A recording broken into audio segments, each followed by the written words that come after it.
బాహ్యవలయ రహదారికి మరొకరు బలయ్యారు. అతివేగానికి సినీ నటుడు రవితేజ సోదరుడు భరత్ దుర్మరణం పాలయ్యాడు.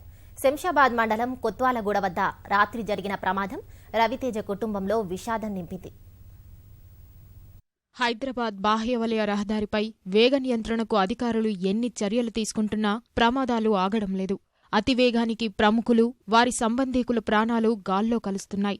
కొత్వాలగూడ వద్ద ఆగి ఉన్న లారీని వెనక నుంచి ఢీకొట్టిన ఘటనలో సినీ నటుడు రవితేజ సోదరుడు భరత్ దుర్మరణం చెందాడు.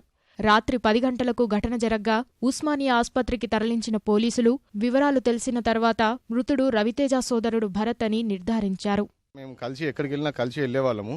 ఆయన ఇంట్లో ఒక్కరు ఉన్నప్పుడు నేనే వెళ్ళి ఇంట్లో లంచ్ చేయడం కానీ, వాళ్ళ మదర్ ఇంట్లో ఏమైనా లంచ్ కానీ ఏమైనా డిన్నర్ ఏమైనా బాక్సెస్ వస్తే కూడా మేము ఇద్దరం కలిసి ఎక్కడికి వెళ్ళినా తినేవాళ్ళం, కలిసి ఉండేవాళ్ళము. నైట్ నేను మాట్లాడినప్పుడు కూడా 9:15కి 9:15 కాల్ చేసినప్పుడు కూడా 9:15కి కాల్ చేసినప్పుడు కూడా నేను మళ్ళీ చేస్తా అని చెప్పి ఫోన్ పెట్టేశాను. నాది ఫ్యామిలీ మెంబర్స్ అంత ఫ్యామిలీతో నాకు అసలు టచ్ లేదు. ఆయన ఒక్కరే ఉండేవాళ్ళు కాబట్టి ఆయన అపార్ట్మెంట్కి వెళ్ళి నేను వచ్చేవాడిని అంతే. ఇంకా ప్రమాద తీవ్రతకు స్కోడా కార్ పూర్తిగా దెబ్బతింది. ముందు భాగం లారీ కింద ఇరుక్కొని నుజ్జునుజ్జైంది. ఎయిర్ బ్యాగులు తెరుచుకున్నా ఫలితం లేకపోయింది. కార్ లారీ మధ్యలో ఇరుక్కున్న భరత్ ముఖం చితికిపోయింది. సమాచారం అందిన వెంటనే రంగంలోకి దిగిన పోలీసులు కారును బయటకు తీశారు. ప్రమాద సమయంలోనే భరత్ మృతి చెందినా అప్పుడే గుర్తుపట్టలేకపోయామని పోలీసులు తెలిపారు. స్కోడా కారు వెనక నుంచి చిట్టివ్వడం జరిగింది. ఇమ్మీడియట్ మనకు ఇన్ఫర్మేషన్ రాగానే సీన్కి వెళ్ళి చూస్తే ఇమ్మీడియట్ స్పాట్ డెడ్ ఉంది.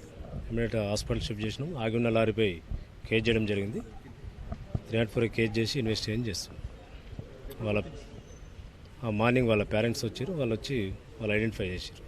తర్వాత తీరా తెలిసింది ఏంటంటే సినీ యాక్టర్ రవితేజ గారి బ్రదర్ అని తెలిసింది, భరత్ రాజ్. కేసు నమోదు చేసి ఇన్వెస్టిగేషన్ చేస్తున్నాం.